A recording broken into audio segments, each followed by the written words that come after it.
বউয়ের BCS admin ক্যাডারের result দেখে চোখ কপালে উঠে গেল। পুরো বাংলাদেশে তৃতীয় স্থান দখল করেছে সে। বউ রেজাল্ট দেখতে রোল নাম্বার দিয়েছিল, কিন্তু এতটা যে অবাক হব তা ভাবিনি। আমার মতো একজন প্রাইমারি স্কুলের শিক্ষকের বউয়ের এমন রেজাল্ট সত্যি অবাকের বিষয়। আমার বউ সুপ্তি, তাকে বিয়ে করেছি বছর দুয়েক হলো। আমাদের লাভ মেরেছিল, পুরো 1 বছর চুটিয়ে প্রেম করে তারপর দুজনেই বিয়ে করেছি।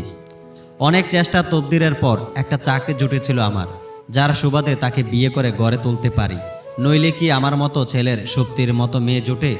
আজ 2 বছর তার স্বপ্ন বাস্তব করতে তার সকল সহযোগিতা করেছি আমি। এমনকি বেবিও কনসেপ্ট করিনি আমরা। দেশে যত বিসিএস কোচিং সেন্টার আছে সব কোচিংয়ে করিয়েছি, যাতে তার টার্গেটটা ঠিক থাকে। তার পড়ার প্রবলেম হবে, তাই নিজে রান্না করতাম, তার কাপড় চোপড় সব কিছুই আমি ধুয়ে দিতাম। তার কোনো কিছুতেই কমতি রাখিনি। আজ তার এমন রেজাল্ট দেখে সত্যিই খুব ভালো লাগছে। মনে হচ্ছে আমি জয়ী হয়েছি। ছোটবেলা থেকে আমারও স্বপ্ন ছিল বিসিএস ক্যাডার হওয়ার, কিন্তু সব ইচ্ছে কি আর সত্যি হয়? তবুও নামে মাত্র লুকিয়ে এক্সাম এতদিন দিচ্ছিলাম। এই বছরটা আমার বিসিএস এর লাস্ট বছর ছিল, কিন্তু আল্লাহ যা করেন ভালোর জন্যই করেন। আমার বিসিএস হয়নি তো কি হয়েছে, আমার বউয়ের তো হয়েছে। বিসিএস ক্যাডারের হাজব্যান্ড শুনতে খুব ভালো লাগবে, যা ভাবতেই ভালো লাগছে আমার। বাজার থেকে সবচেয়ে দামি মিষ্টি কিনে এনে সুপ্তিকে দিলাম। সুপ্তি বলল, কি ব্যাপার আজ মিষ্টি কেন হাতে?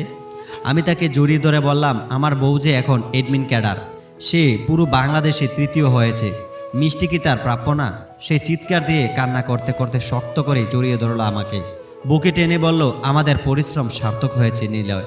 তোমাকে অনেক ধন্যবাদ যে আমার পাশে ছিলে। তুমি ছাড়া এই সাফল্য চিন্তাই করা যায় না। আমি বললাম, আমি ক্যাডার হইনি, কিন্তু তোমার মাঝে আমার স্বপ্নকে বাস্তবিত দেখতে পাচ্ছি এখন। ভালোবাসি তোমায়। দুজনেই জড়িয়ে ধরে কাঁদলাম। এই কান্না দুঃখের নয়, চিরসুখের। সকালবেলা ঘুম থেকে উঠে দেখি সুপ্তি কাপড় চোপড় গোছাচ্ছে। আমি তাকে প্রশ্ন করলাম, এত সকাল সকাল কাপড় বের করছো কেন? বাবার বাড়ি যাবে নাকি? সুপ্তি জবাব দিল, আমি বললাম, শুনে খুব ভালো লাগলো। আমার ক্যাডার বউ যে মা বাবার দোয়া নিতে ভুলেনি। কিন্তু লক্ষ্য করলাম সে শুধু তার কাপড় চোপড়ই নিল, আমার কোনো জামা নিল না। তাই অবাক হয়ে জিজ্ঞাসা করলাম, কি গো, আমার কাপড় চোপড় নিলা না যে? সুপ্তির কোনো উত্তর পেলাম না। মিনিট কয়েক পর সে ব্যাগটা এক পাশে রেখে আমার পাশে বসলো। আমার মাথায় চুলে পরশ বলতে বলতে বলল, দেখো নিলয়, তুমি অনেক ভালো হাজব্যান্ড।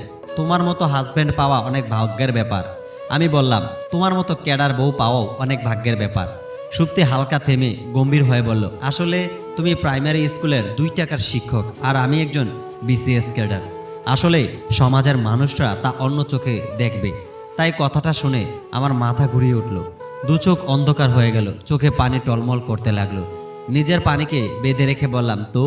সুপ্তি মার্জিত কণ্ঠে বলল, দেখো, তোমার সাথে যায় না আমার। তাই আমি বলছিলাম কি, আমাদের ডিভোর্স হলে ভালো হবে। আর তুমি তো জানো, ক্যাডার হাজব্যান্ড পাওয়াও আমার অনেক ইচ্ছা। অন্তত আমার একজন ক্যাডার হাজব্যান্ড পেলে দুজনের পাল্লা সমান হবে। আর ক্যাডার হাজব্যান্ড ওয়াইফ দুজনকে মানাবেও খুব ভালো। কি বলো? আমার চোখ থেকে পানি ঝরতে লাগলো। পানি মুছতে মুছতে বললাম, সত্যিই বলছো? আমাদের ডিভোর্স হলে বেশ হবে। কোথায় তুমি আর কোথায় আমি? প্রাইমারি স্কুলের শিক্ষক আর একজন ক্যাডার কখনোই মিলে না। তবে তোমাকে পুরো জীবনেই আমি ভালোবেসে যাব। তবে একটা রিকোয়েস্ট রাখবে? সুপ্তি খুশি মনে বলল, কি টাকা লাগবে? আমি বললাম, না, তোমাকে মাঝে মাঝে দেখতে চাইলে দেখা দেবে তো? সুপ্তি বলল, দেখো, দেখা দেওয়া কি যাবে? আমার সাথে দেখা করতেও তোমার পারমিশন লাগবে। আর কেউ যদি আমাদের আগের সম্পর্কটা জেনে যায়, তাহলেও তো আমার মান ইজ্জত ক্ষুণ্ণ হবে। তার চেয়ে বরং তোমার খুব মনে পড়লে আমার ফটো দেখে নিও। ও হ্যাঁ, 1 সপ্তাহের মধ্যেই আমাদের ডিভোর্স লেটার চলে আসবে। প্লিজ আমার কথা চিন্তা করে লেটারে সই দিয়ে দিও। আসি। আমি বললাম, ওকে, যাও, ডিভোর্স লেটার পাঠিয়ে দেব। তোমাকে কোনো কষ্ট করতে হবে না। তবে যাওয়ার আগে আমার একটা কথা শুনে যাও। সুপ্তি বলল, হ্যাঁ, তাড়াতাড়ি বলো, এইখানে থাকতেই অস্বস্তি লাগছে। আমি বললাম, আসলে তুমি হয়তো কালকে রাতে ভুল শুনেছ। সুপ্তি বলল, কি ভুল? আমি বললাম, এডমিন ক্যাডার তুমি হওনি, আমি হয়েছি। সুপ্তি বলল, কি? আমি বললাম, ভাবলাম তোকে একটু পরীক্ষা করি। আমার জায়গায় তুই থাকলে কি করতি, কিন্তু তুই কতটা স্বার্থপর আমি বুঝে গেছি। তোর মতো মেয়ে এখন আমার থুতু খাওয়ার যোগ্য না। পরে সে আমার পায়ে ধরে অনেক কান্নাকাটি করলো, মাফ চাইলো। সুপ্তির ঠোঁটে আঙ্গুল রেখে বললাম, চুপ, একদম চুপ। ক্যাডারের সাথে ক্যাডারই মানায়, তোর মতো স্বার্থপর মেয়েদের কেনা। তবুও কান্না করে খুব মাফ চাইলো সে।